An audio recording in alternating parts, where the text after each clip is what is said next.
Hey y'all, so today's Monday, and as you know, on Mondays we talk about books. And I like to share with you books that have inspired me in my own craft, informed me, motivated me to live a more authentic life, to live a more spiritual life, and to get in touch with my own spirituality and how I practice that spirituality on a daily basis. And this week I'm going to talk to you about this book here. It's called The Silence of Trees by, I'm probably going to mess this up, but it's Valya Dudycz Lupescu. I probably said that wrong, but here it is if you need to type it in and copy it. But it's called The Silence of Trees. I'm sure this book is available at Amazon and other retailers. So, this book is about a story about generations, and it starts out with a woman who grew up in the Ukraine on a farm, and it talks about their traditions of their culture, the traditions in their family, and just certain things, rituals that they do and beliefs that they have. And so, for example, in the first part of the book, the main character is a young woman living on a farm with her parents in the Ukraine, and it describes her giving offerings to the spirit of the land, and then there's the spirit of the house. One night, she hears that there's some gypsies in the woods near her farm, and she wants to have her fortune read. So one night, after everybody goes to sleep, she sneaks out of the house, goes and meets the gypsies, and she has her fortune read, and it's an ominous fortune.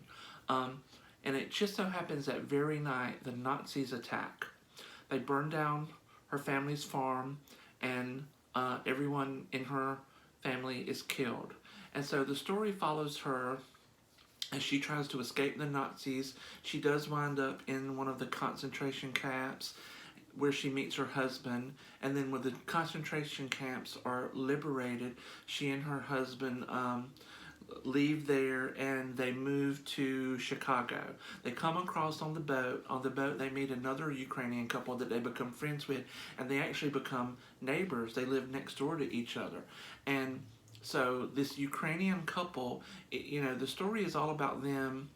They both lost their entire families. They both, were without a home. They're separated from their homeland. So this book is really about them preserving their own culture and heritage, and they're trying to pass this down to their children and their grandchildren so that it stays in the family. And there's examples in this book about the house spirit. There's at least one candle magic spell or ritual.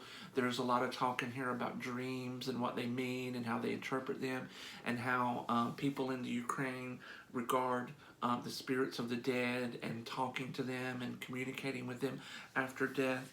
And there are some issues that come up in the book in terms of xenophobia, because I can't remember if it's one of the daughters or granddaughters. I want to say it's one of the granddaughters. Dates a man who is of German descent, and it caused a lot of upheaval in the family because the granddaughter really has no concept of the Holocaust and the concentration camps, because the parents never really talked to them about it. They may have learned about it in history, but they don't have the personal story, because the grandparents never really talked about the awful things that happened to them in the concentration camps. And at one point, the main character, her husband, passes away, and in her grief, it talks about how that affects her, how it affects her family, how it affects the house spirit, and things that she has to do to appease the spirit of the house in order to make the house happy so the little grandfather doesn't leave. This is just a really, really good book. It really spoke to me as someone who once identified as a kitchen witch. Some of the little rituals she does, and I'm in no way advocating cultural appropriation or everything, but some of the things are a little more universal, like working with the spirit of the house. But it is really rich with Ukrainian beliefs and traditions, and I don't honestly don't know how authentic the traditions were. I did wind up speaking to a man online at one point. We were talking about books, and I brought up this book, and I was talking about a specific ritual in the book where I can't remember. I think it's around Easter. They'll sneak up behind each other and pop each other on the butt with a pussy willow and say something like, "It is not I who strikes you this day, but the pussy willow." Anyway, it's in the book. I don't remember the whole meaning of the ritual, but read the book. It's really good. And this guy had lived in the Ukraine at one time, and he basically told me this is something that was made up. I don't know. I didn't research it. Even if it is made up, it's a very interesting story. Like I said, other things such as the house spirit, the little grandfather, that's seen in many different cultures. There's a lot of talk in here about dreams, how to interpret them, what dreams mean.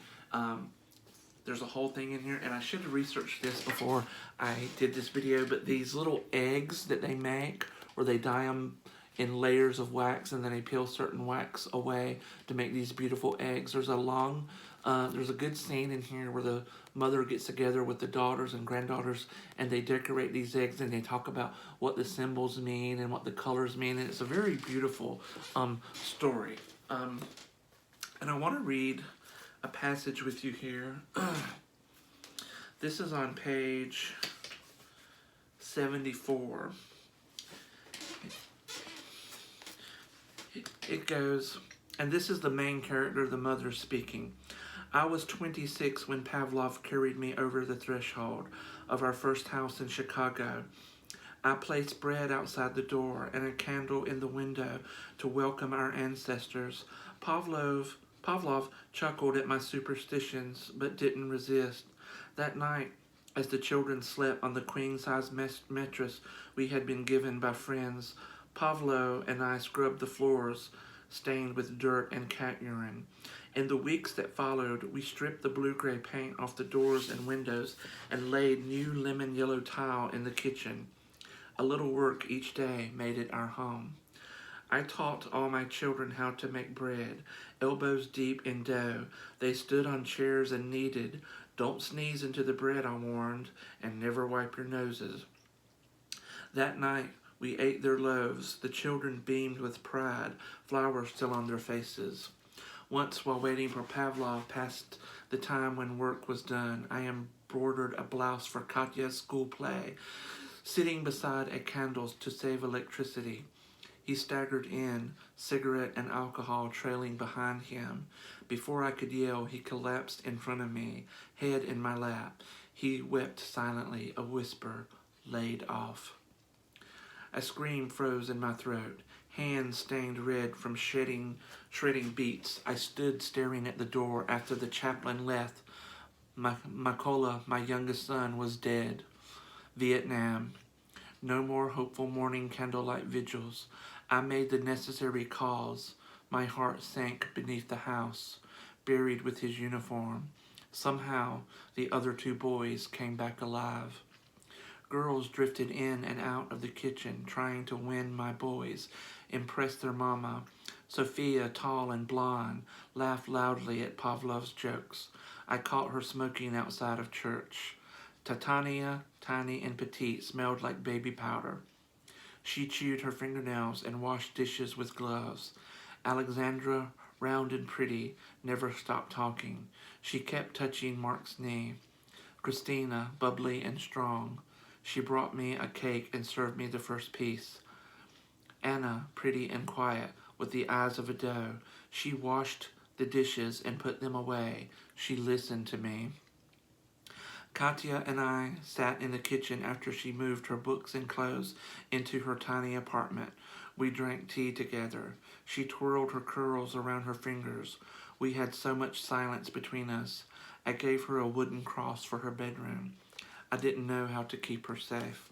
The wheel of life turned on, and just as I thought I had begun to understand, everything changed again.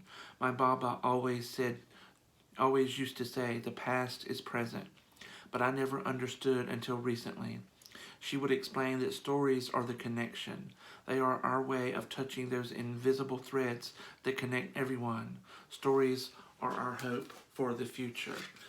And again, this is just a really beautiful story. It's filled with a lot of magic, folk religion, folks' beliefs. It's a great story. I highly recommend this. I've read this book, I think, about 5 times now. So if this sounds really interesting to you, I really highly encourage you to read this. Anyway, have you read this book? What did you think of it? Share your thoughts in the comment section below. And until next time, as I always say, make good decisions, be good people, and do good things. Goodbye.